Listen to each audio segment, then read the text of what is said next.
Comscore नुसार आता isakal.com आहे देशातील नंबर 1 ची मराठी न्यूज वेबसाईट। प्रत्येक अपडेटसाठी isakal.com ला नक्की भेट द्या। बाजूला आम्हाला म्हणतात तुम्ही जातीवर त्या ठिकाणी राजकारण करता।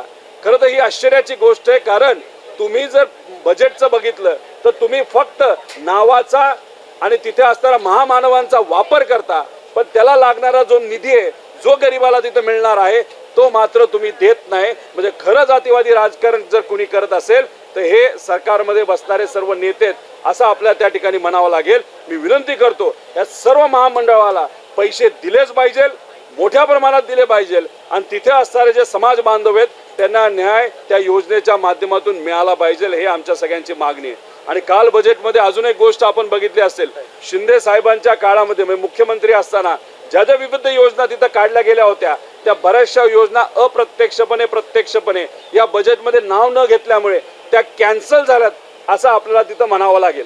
त्यात महत्त्वाची योजना जी त्या काळामध्ये थोडंसं हिंदू समाजाला तिथं प्रेरित करण्यासाठी जी आणली होती की आम्ही लोकांना ज्यांना कोणाला तिथं देवदेवाला जायचं असेल तिथं आम्ही पैसे देऊ असं त्यांनी सांगितलं होतं, पण दुर्दैव असं ती योजना या सरकारने सत्तेत आल्यानंतर बंद केली। त्यामुळे ज्या ज्या योजना चालू होत्या त्या चालू ठेवाव्यात, त्याला निधी देण्यात यावा, आणि ज्या योजना चालू ठेवल्यात त्याचा निधी वाढवण्यात यावा अशी विनंती सरकारला त्या ठिकाणी मी करतो।